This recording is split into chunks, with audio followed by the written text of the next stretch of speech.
خوش اومدید به کانال جسکلین احمد. امیدوارم که حالتون عالی باشه.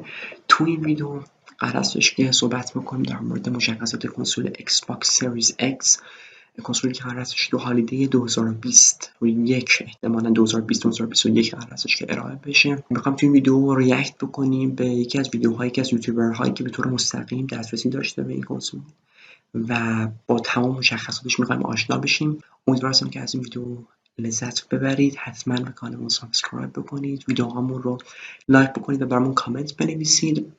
بریم شروع کنیم و ویدیو رو ببینیم.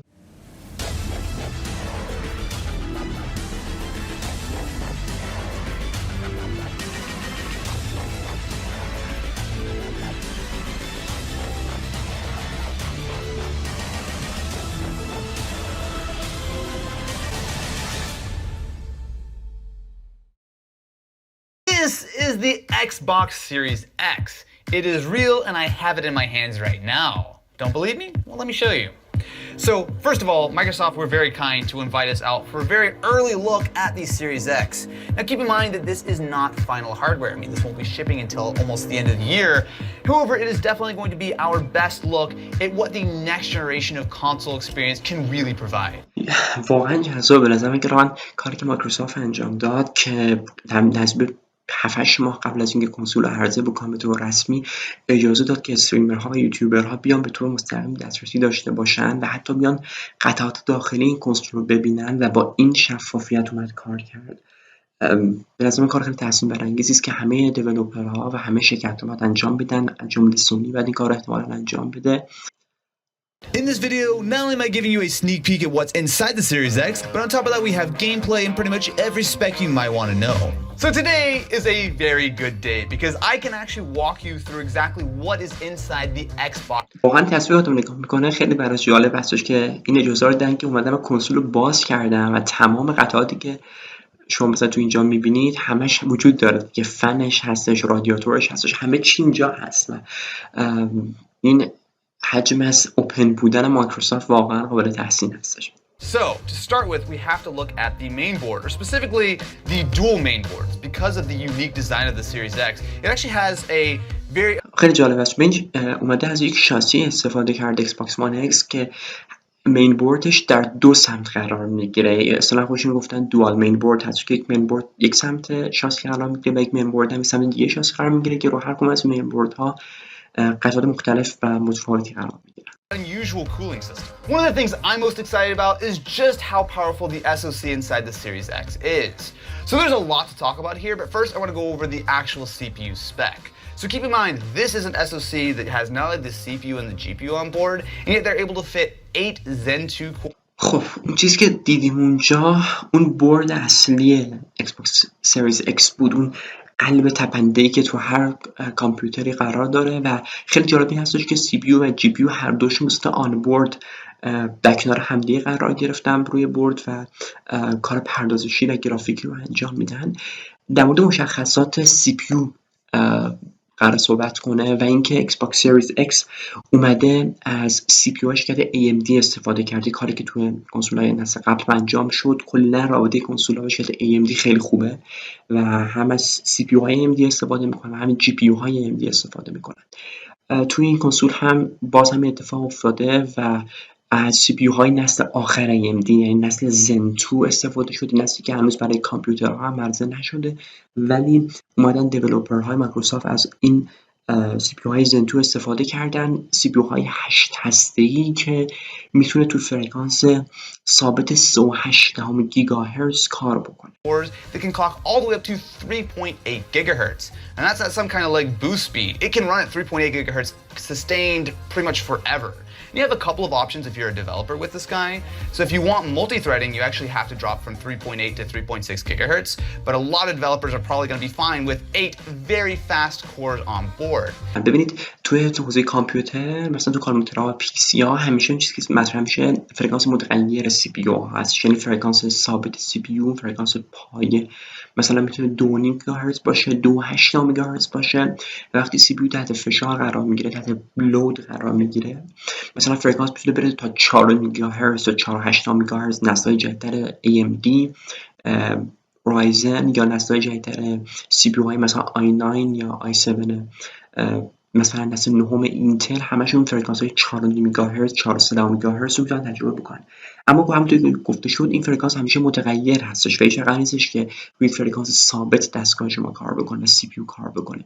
اما اتفاقی که توی سریز اکس افتاده این هستش که دیولپرها همیشه به فرکانس ثابت 3.8 میگاهرتز یا 3.6 میگاهرتز دسترسی دارن و این باعث میشه که شما همیشه یک پرفورمنس فوق‌العاده بالا رو داشته باشید که و خب این مسئله که همیشه وجود هستش که بعد رابطه وجود داشته باشه بین پرفورمنس و حرارتی که داخل کنسول تولید میشه و بعد ببینیم که ایکس باکس از چه تکنولوژی استفاده کرده برای دفع حرارت بسیار زیادی که توی این فرکانس تولید میشه. Now, when it actually comes to games, 7 of those cores are available to a game, and 1 is reserved for like Windows and the OS in the background. But that's a lot of power, especially considering that most of this chip is actually graphics. They just threw in 8 cores because it's much better than the previous generation. And by much better, I mean like 4 times better. نکته جالبی که وجود داره این هستش که میگه این سی پی یو جدیدی که زن 2 روی کنسول ایکس باکس سریز اکس قرار داده شده 4 برابر قوی‌تر است از سی پی یو که روی کنسول ایکس باکس وان که سال 2013 عرضه شده بود قرار داده شده و 4 برابر توان پردازشی بیشتری داره. That we have some seriously powerful graphics. So on board we have twice the graphics horsepower of the Xbox One X, which I would just keep in mind only came out a couple years ago or like 2.5 years ago at this point. And beyond that we also have چیزی که همش صحبت میکنه در مورد گرافیک کارت هستش، همون جی پی یو از ایکس باکس سریز اکس هستش که شاید یکی از بزرگترین مکانهایی که رشد چشمگیری داشته نسبت به نسل قبلی خودش همین بحث جی پی یوش هستش. ایکس باکس سریز اکس استفاده میکنه از جی پی یو آن بورد که برای بورد قرار گرفته و طبق چیزی که الان تو ویدیو هم گفته شد از نظر توان پردازشی گرافیکی تقریبا 2 برابر ایکس باکس وان اکس هستش که سال 2017 تقریبا عرضه شد و همه ما میدونیم که ایکس باکس سریز اکس یک کنسول فوق‌العاده قدرتمند هستش و اینکه این کنسول 2 برابر اون توان گرافیکی داره به نظر من یک چیز خیلی خارق‌العاده هستش و جالبش اینجا هستش که این کنسول نسبت به کنسول ایکس باکس وان که سال 2013 عرضه شده بود 8 برابر گرافیک قوی تری داره و باید بدونیم که واقعا با یک پول گرافیکی طرف هستیم.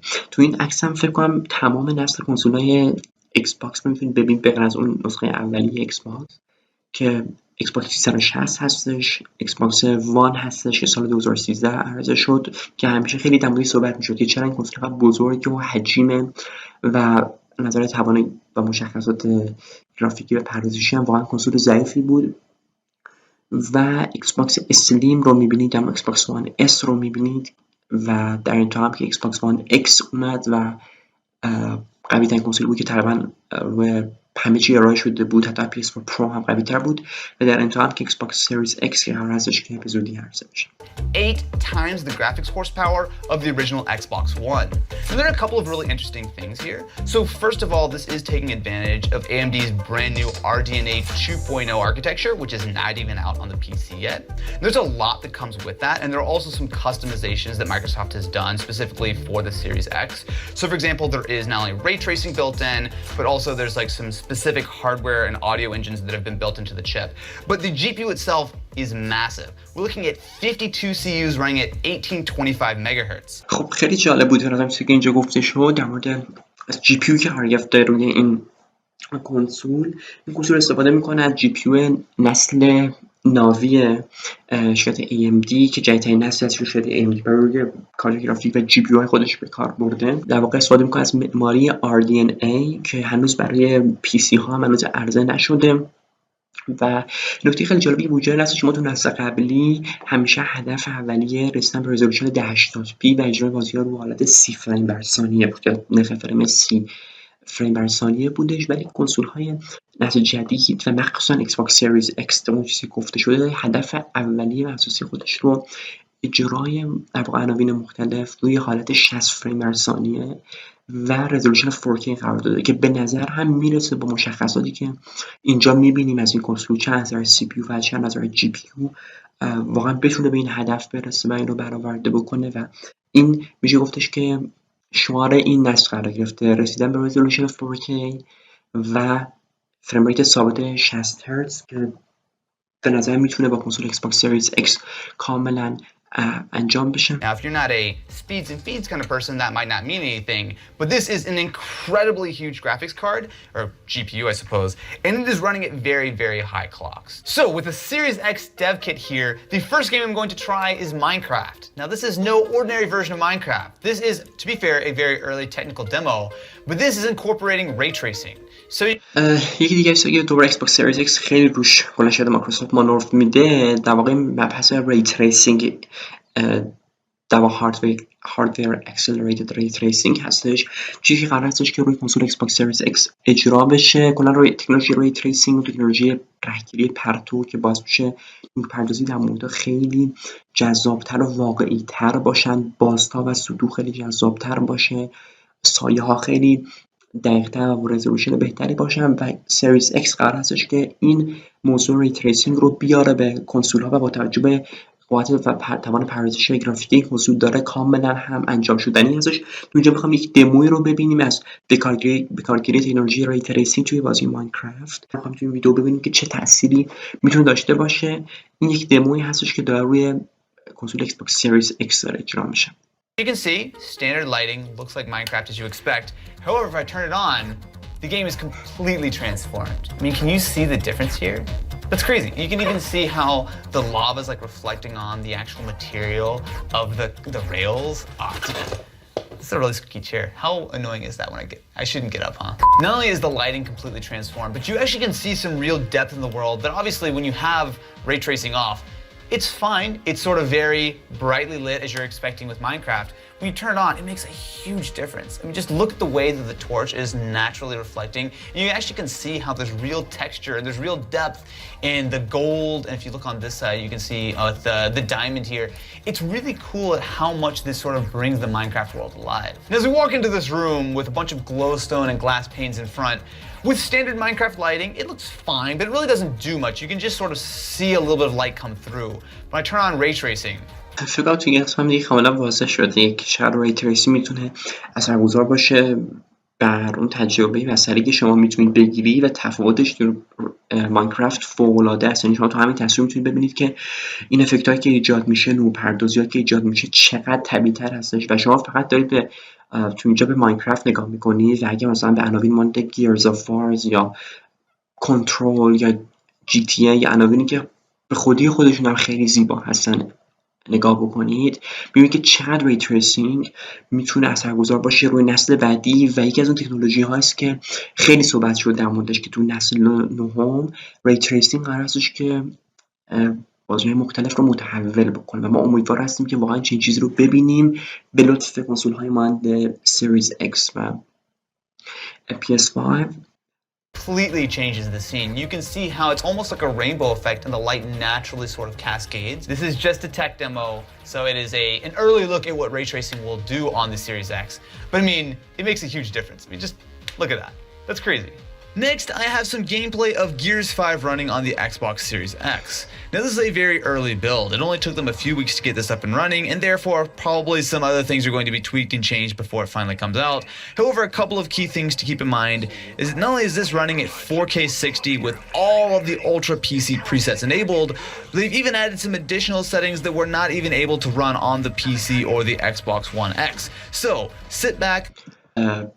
برای اینکه نشون بده که چقدر تکنولوژی ری تریسینگ پیشرفت کرده توی سریز ایکس، برای اون چجوری به کار بردن توی سریز ایکس اومدن روی عنوانی که نظاری هم هستش برای شرکت مایکروسافت، یعنی عنوان گیرز آف وارز 5 که واقعا به خودی خودش خیلی بازی زیبایی هستش و از نظر ویژوال فوق‌العاده جذاب هستش. اومدن تکنولوژی ری تریسینگ رو به کار بردن و میخواد نشون بده که مشخصاتی که شما میتونید باکس سریز ایکس بگیرید تقریبا برابری میکنه با مشخصاتی که شما میتونید روی پی سی فولد قدرتمندی با در واقع پریست آلترا های مثلا بگیرید و علاوه بر اون میتونید چیزهایی رو در این کنسول تجربه بکنید مثل ری تریسینگ که هنوز برای گیرز آف وارز نسخه پی سی منتشر نشده. پس شما میتونید انتظار داشته باشید که ایکس باکس سریز ایکس بتونه اندازه یک پی سی تو حالت آلترا برای شما پرفورمنس داشته باشه به علاوه ری تریسینگ، به علاوه 4K 60 فریم. تمام اون چیزی که گیمرها میخواستن از دنیای در واقع صنعت گیمینگ داره برآورده میشه، یعنی 4K 60 فریم ری تریسینگ با پریست های فوق العاده بالا، با تکسچر های فوق العاده با کیفیت، همشون داره توی نسل نهم برآورده میشه و این چیز که همه رو خیلی هیجان زده کرد. Grab your popcorn and enjoy some true Series X gameplay. Okay, now, open fire!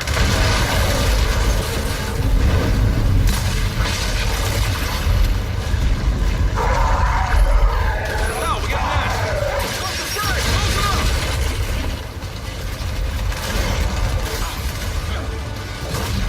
Got it.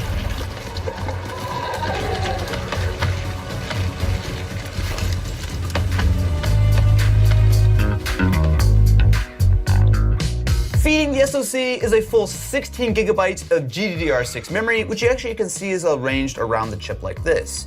So it's actually a slightly unusual configuration. So Microsoft are taking advantage of a 320-bit memory bus, and that's because there's a mixture of 1 gig and 2 gig modules.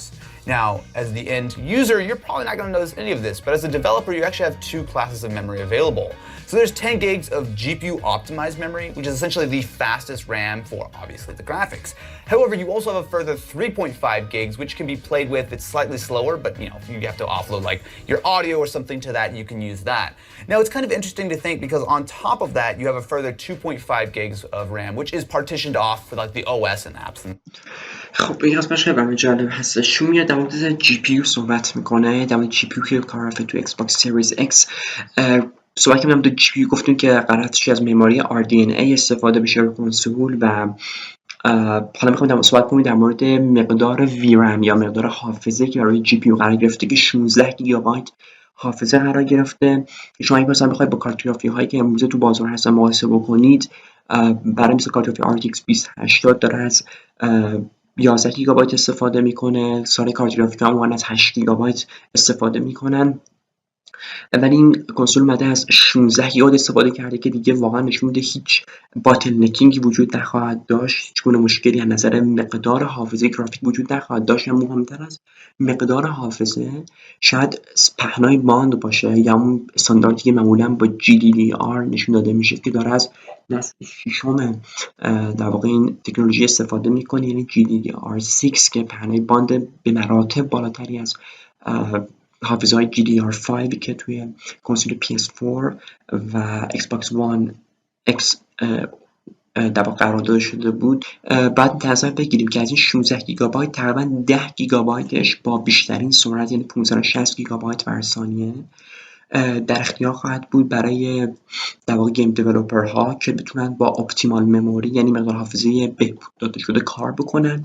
در کنارش 3.5 گیگابایتش با سرعت پایینتر 36 گیگابایت بر ثانیه که به نام استاندارد مموری هستش، مثلا میتونه کارهای مثل پردازش‌های صوتی و غیره رو انجام بده. و اون 2.5 گیگابایت نهایی هم که میمونه توسط خود سیستم عامل استفاده میشه برای اینکه بتونه برنامه‌های خود سیستم عامل انجام بده. پس میشه گفت که 10 گیگابایت از این 16 گیگابایت کاملا در اختیار دیولپرها خواهد بود که بتونن برای توسعه گیم هاشون ازش استفاده بکنن. Now, when you look at this, it might not actually seem super impressive, right? I mean, we've got 4 times the CPU power, we've got up to 8 times the GPU power compared to the Xbox One, but we only have about double the memory. In fact, even less if you compare to the Xbox One X. However, there's actually one other thing here which is sort of helping to improve the memory story. So if you flip the board over, we'll see another major improvement, which is the standard 1 terabyte SSD. Now, this is actually a big component of why the Series X is able to be a big leap forward in a lot of ways. So of course, the previous generation was bottlenecked by fairly slow hard drives. It made sense back on the time, but in 2020, we expect more speed, and every Series X game also expects to have a SSD. So this is a PCI 4.0 SSD. It is, of course, been custom designed by تو کنسول ایکس باکس سریز ایکس اومده از 1 ترابایت SSD استفاده شده، SSD که فورد پرسرعت هستش و از نوع PCI NVMe هستش که مشابه شده توی PC ها معمولا میبینیم که نسبت به 900 ها سرعت خیلی بیشتری داره. ولی یکی از ویژگی‌هایی که خیلی متمایز میکنه SSD هایی که تو کنسول ها به کار میرن نسبت به SSD های PC کاستماایز شدنشون برای بهتر عمل کردن و بهینه عمل کردن توی کنسول ها هستش که مثلا PS5 خیلی روی SSD مانور میده و چقدر میتونه زمان در واقع لودینگ رو کاهش بده و اثرگذار باشه برای این مسئله. توی SSD که استفاده شده برای ایکس باکس سریز X از 1 ترابایت SSD شکل سیگیت استفاده شده که البته اکسپندبل هم هست، یعنی شما میتونید اون رو ارتقا بدید. So it's actually fairly powerful. It can pull almost 4 watts by itself, which is part of the reason why it's sort of shielded and cooled in this sort of way. But there are actually a couple of very interesting things they're doing. So first of all, like I said, all games expect to have access to all of this performance at all times, right? So the CPU, the GPU, they're all going to sit at that very consistent clock speed. And the same goes for the SSD. So you're getting 2.4 gigabytes per second pretty much period. They've done a lot of optimizations, of course, on the latency side, which is important because you actually can pull stuff straight off of the SSD straight to memory. So essentially we'll kind of expand that 16 gigabytes based on how developers use it. But I don't want to say downside, but one of the things you have to consider is that while, yes, you can plug in a USB hard drive and play games off of that on the Series X, you can't play Series X games, just simply because they expect that high level of speed. So if you have like your Xbox One games on a hard drive, you can plug in and it'll be just fine. But if you want more than 1 terabyte of space on your Series X, you're going to want one of these guys. So this is a little Seagate expansion module. So there actually were some rumors beforehand about this little mystery port here, which they very cleverly not shown until this point. And essentially that means that you're going to expand with another SSD right into the backup. در کنسول‌های ایکس باکس سریز X قرار هستش که گفتیم از 1 ترابایت SSD استفاده بکنن، ولی اگر 1 ترابایت SSD کم باشه و بخواید از مقدارش افزایش بدید، بعد یک سری ماژول های رو بخرید که توسط شرکت سیگیت ساخته شده که این ماژول ها میان و پشت دستگاه یکی از پورت که پشت دستگاه ازش قرار میگیره و شما میتونید ارتقا بدید که احتمالاً اینها بعد از عرضه کاملا موجود خواهم بود و اگر 1 ترابایت SSD کم باشه میتونید از این استفاده بکنید که همون پرفورمنس رو خواهد داشت. یکی دیگه چیزی که دوباره وجود داره این هستش که همیشه ایکس باکس شناخته شده به بکورد کامپتیبیلیتی و اینکه بتونه عناوین نسل قبلی خودش رو اجرا بکنه. مثلا شما میتونید روی سریز X عناوین ایکس باکس وان رو اجرا بکنید و این کاملا شدنی هستش و حتی میتونید بازی خودتون رو از روی هارد درایو هایی که دارید از طریق پورت USB وصل بکنید و سریز X و از روی اون اجرا بکنید. اما نکتهش این هستش که اگه شما بخواید عناوین که به طور خاص برای سریز X توسعه داشتن اجرا بکنید، حتما باید اون بازی روی SSD باشه و نمیتونید رو هارد درایو اجرا بکنید که علتش همین هستش که سریز X داره از بالاترین پرفورمنس استفاده میکنه که نیاز به یک SSD خیلی پرسرعت داره و به خاطر همین شما باید حتما از SSD که رو خود دستگاه از استفاده میکنید. So I know it looks like a memory card, but this is actually a full 1 terabyte SSD, which essentially gives you the exact same performance of your standard SSDs. And of course, you can imagine with that expansion port on the back, maybe larger capacities, maybe you could own a couple of these. We'll see how expensive they are, to be fair. خب تو این قسمت ویدیوش میخواد صحبت کنید در مورد قطعات داخلی کنسول و میخواد کنسول رو باز بکنه و یه بار دیگه کاملا ببنده تا ببینید که در واقع قطعات داخلی چگونه که رو هم دیگه قرار میگیرن. That is a good look at the actual hardware behind the Series X. But the rest of the supporting components I think are really interesting because there's a lot that goes in to putting together the Xbox Series X. Microsoft have actually set up a very cool little demo here, where most of these parts are obviously slightly modified, they're magnetized, but essentially I can put together the Series X and show what it looks like from top to bottom. این نکاتی که وجود داره مورد سریز X که باعث شده که تعداد پیچ و مهرهایی که کلا توی دستگاه و کامل خیلی کم باشه این بوده که کلا شاسی و تمام قطعاتی که داخل سریز X هستن همشون مغناطیسی ان و به همین دلیل شما خیلی وقتا نیاز پیچ و مهره نخواهید داشت و همه قطعات رو هم دیگه قرار میگیرن و یکی از نکات جالبی است که توی سریز X وجود داره. So to start out with, we have this center chassis. So this is a piece of aluminum which actually serves a bunch of functions. So not only does it help give some structure, but everything attaches to it. So let's see if I can do this right. I'm going to start out with the rear I/O board. I know how to do this. I'll definitely get it right. It's fine. Which goes in like this. So you can see there are a ton of air channels here, but essentially it should just go with the I/O facing out. And look at that. Look how good I am at building things. All the guys who designed this are standing right over here. I'm definitely getting a little nervous. این قسمت خیلی جالبه میگه همونایی که جزء طراحان این کنسول بودن، معماران و طراحان کنسول و دیزاینرهای کنسول بودن، اومدن اینجا نشستن و اگه جلوشون داره کار میکنه خیلی استرس‌ها هستش براش و حتما خیلی وقتا بهش کمک کردن که بتونه اینو سرهم بکنه. No judgment, it's fine. Okay, so the next step would be to take the other part of the main board and it should just attach like this. So you can see essentially we have the SoC and the memory facing this way. And then we have the other main board facing this way with like our SATA port and some of our various connectors with like the south bridge. And you can see that the I/O all comes together like this. So this would stick out the back.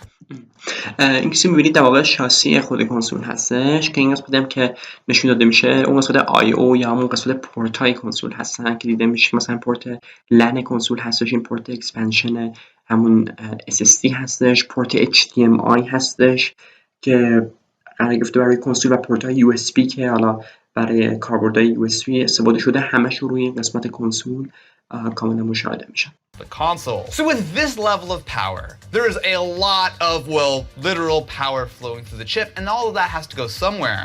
And that somewhere is a ridiculous vapor chamber. So while the Xbox One X was the first Xbox to feature a vapor chamber, this is a whole other level. So not only do you have the aluminum fins on the back where airflow will pass through, but you can see this is a massive vapor chamber. یکی از واسه من خودم خیلی جالب بود که ببینم مسئله دفع حرارت از چنین کنسولی بود، چون کنسول ایکس باکس سریز ایکس طبق چیزی تو مشخصات اومده قرار است که با توان بین 250 تا 300 وات کار بکنه، یعنی تقریبا اندازه یه پی سی میان رده قرار استش که برق مصرف بکنه و از اون طرف باید دید که واقعا چه مقدار حرارت تولید میشه، مخصوصا قرار باشه که همیشه رو حالت بهترین پرفورمنس خودش کار بکنه و این خودش نیاز داره به اینکه این دفع حرارت از قطعات صورت بگیره و یک فن بزرگی داشته باشه، یک حالا خنک کننده مایع داشته باشه و همونطور که تو این تصویر تو این ویدیو هم میشه دید اومدن استفاده کرده از یک حالا نمیدونم رادیاتور کندانسور هستش، یک مبدل حرارتی هستش به نام ویپر چمبر یا حالا محفظه بخار که یک خنک کننده مایع هستش که حرارت رو از قطعات مانند سی پی یو و از جی پی یو جذب میکنه و بعد به وسیله یک فن این هوایی که گرم شده، هوای داغ رو از کنسول خارج میکنه که خیلی جالب هستش که ابعاد این ویپر چمبر که از اون دلایلی است که چرا کنسول ایکس باکس بزرگ هستش، که از دلایلش همین سیستم خنک کننده خیلی بزرگی است که در داخل کنسول قرار گرفته. So actually if I take off the SoC here, you can kind of get a little bit of an idea of what this looks like. So essentially the SoC will go on with this little section right here. So it will cool not only the chip but also the VRM around it. And then you also have all of your GDDR6 memory, which can also make contact here. But there is certainly a lot of heat that has to be dissipated by this vapor chamber. So let's see if I can actually put it together. So next we have the SoC chassis, which goes on something like this. Almost there. Oh, there we go. All right. Next, I need to put the vapor chamber on, which obviously will go something like this. There we go. Okay, that's starting to look a little bit more like an Xbox. Now we have the power supply. This is actually a very compact unit. I remember back when the Xbox One came out, the original, and it had that huge external supply. Well, now we've got a 300 watt supply, which not only fits inside, but is also cooled by the exact same fan, spoiler alert, that cools the rest of the system. So I believe this slots on something like this. Yeah. Alright, that's looking like a shape of a thing. Next up, we have the little bottom shield. So I slide it on something like this. Yes! Next up is the optical drive. So this is a very similar Blu-ray drive to what you had on the previous generation. And I believe it goes on something like... در مورد آپتیکال درایو یا دیویدی رامش هم دیویدی رام 4K بلوری HDR هستش که داره استفاده میشه توی این کنسول. This. Hey, look at that. Now we're getting a little bit more of an Xbox One shape. Or sorry, did I say Xbox One? Xbox Series X. Next up, we have the fan. And you have to consider this is the only fan in the entire Xbox Series X. So it is a very custom unit. So it's a 130 millimeter fan. And you can see that not only are the blades really uniquely shaped, but the entire top shroud is pretty much designed for the optimal airflow to kind of keep things moving. Because you have to keep in mind, with only one fan, the airflow has to be very carefully managed. So if you imagine this is the Series X, which it is very close to at this point, air is coming through a few different channels. So of course a lot of air is passing through the heatsink on the back of the vapor chamber and being exhausted out the top. But air also comes through the center chassis to cool the various components like the SSD. We also have to consider that the power supply needs air, which is exhausted underneath this black little plastic. اینا در مورد سیستمی که کار برده برای خنک‌کاری که همونطور گفته شد تو اینجا میتونید ببینید این ویپر چمبر هست و تمام قطعاتی روی همدیگه قرار گرفتن. این مثلا پاور سپلایش هستش. فن میاد روی همه اینا قرار میگیره، هوا رو از پایین مکش میکنه و از بالا خارج میکنه تا هوا بتونه از بین تمام قطعات عبور بکنه و اون دفع حرارتی که مورد نیاز هستش صورت بگیره. به خاطر همین هستش که انقدر ابعاد ویپر چمبر و انقدر ابعاد فن بزرگ هستش. Also, if you look up close, which you probably never will because no one should ever open up your Series X. I mean, I guess technically you could, but you shouldn't. Inside, there are actually a couple of really interesting Easter eggs. So first of all, a lot of the components are individually labeled. So you can see this is number 1, the center chassis. We have the optical disk drive. There are actually a total of 7 of these things. But my favorite is if you look on the very top of this fan, you'll see a tiny little master chief. No one's ever gonna see this, but it is very cool that these guys have spent so much time sort of optimizing this layout. Now, I know a lot of people were kind of wondering when you saw the announcement of why the Xbox is shaped as it is. But as we put it all together, you can see that there's actually a lot of very clever engineering that went into putting this together. I almost have the Series X complete. The next step is just to put it all in the chassis, which I'm sure I will get first try no problem. حالا که دیگه همه تو سر هم کرده میخواد بذاره توی بدنه اصلی Xbox Series X. Okay, so I'm going to line it up. Angle it just a little bit. Hey, wait. Look, I got it. And there we have the Xbox Series X. Don't look at this side, look at this side. It's fine, look at that. Look how beautiful of a job I've done in developing this console with no help at all from anyone in this room. No. فکر کنم همه کارش اونا انجام بده. فقط نگاه کرده. می خودم همه کارش انجام بدم. No one just told me how to do that or anything like that. Thanks guys, appreciate it. قیافه‌هاشو دارم میخندن. فکر می‌کنم وقتی قیافه اینا شطرنجی می‌کردن خیلی باحالن که قیافه‌هاشون هم نشون میده. So you know I'm going to have to ask the question that the entire internet asked the second that we saw this. Why is it this shape? Very good question. And it's a good reason. I mean, you put the box together, you can see how all of those big components kind of fit together in this really unique way. Yeah. And it's all driven by pulling air through the system with this, with this big axial fan on the top. Are you concerned at all about this not fitting like under people's TVs or anything like that? No. این که سوالات همه بوده که چرا انقدر Xbox Series X بزرگه و این ابعاد عجیب و غریبی داشته، چون همیشه کنسول‌ها به مشهور بودن که مثلا به راحتی میتونن جای مختلف قرار بگیرن، اما سریس X به خاطر نسبت ابعادی خاصی که داره تا سخت بتونه قرار بگیره. و خب همونطوری تو ویدیو هم دیدیم به خاطر قطعاتی که داخلش قرار گرفته و دفع حرارتی که نیاز هست صورت بگیره، نیاز هستش که کنسول انقدر بزرگ باشه، فنای بزرگ داشته باشه، مادربرد بزرگی داشته باشه. اما داره این توضیح میده که میشه این کنسول تو جای مختلف قرار داد. برای مثال میشه رو میگن که عمودی بذارید، افقیش بکنید و بتونید به صورت افقی ازش استفاده بکنید. I mean, that's a good question. We were really conscious about being able to fit into people's homes, fit in to the TV consoles that they had now on their shelves. One of the cool things about this is you can, as you were doing, you can put it down sideways. You can use it vertically. It's actually got a really small footprint, so you can put it on a much shallower shelf than you ever could before. So we think it gives people a lot of flexibility in where they can put it. So I know when I first saw this, and of course, if you've seen the announcement video, you'll see that you've got the little scoop on the top with what looked like LEDs, but in fact, it's sort of more of like an optical illusion here, right? We have, I mentioned the fan needs to pull a lot of air. We need really big holes, and we decided to embrace. دوباره در این صحبت میکنه که چرا انقدر تا سوراخ‌های زیادی روی Xbox Series X هستش و این علتش هم فقط برای خروج هوا هستش که نیاز هستش که انقدر تا فن‌ها در واقع تا سوراخی که روی سقف Series X قرار گرفته زیاد باشه. کلا اینو مقایسه میکنیم با مثلا Xbox One یا PS4 میگه واقعا چقدر کنسول داره ظاهرشون به سمت کیس نزدیک میشه، یعنی دیگه اون ابعاد کوچیکی که همه جا میشه دیگه طرف نیستیم به خاطر نیاز به توان پردازشی بالاتر و خب این ارتفاعی که تو نصب صورت میگیره. از اون طرف هم نیاز هستش که کنسول‌ها بزرگتر بشن و بعد ببینیم که واقعا PS5 در مقابل X Series X چه عملکردی خواهد داشت.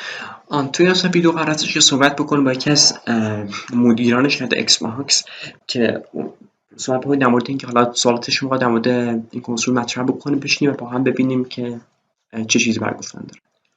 What is this called? We know obviously it's the Xbox Series X, but we've had the Xbox, we had the 360, we had the One. What is this generation called? This generation is just called Xbox, and this specific console is the Xbox Series X. Okay, gotcha. So fourth generation Xboxes are just the Xbox. Exactly. Okay. Absolutely. We want people to be able to just go in and say, I want the latest Xbox. So that's why we named it Xbox. You've been working on this for how long now? Xbox Series X development started in 2016. So we've been working on it for 4 years. One X. خیلی جالب شد.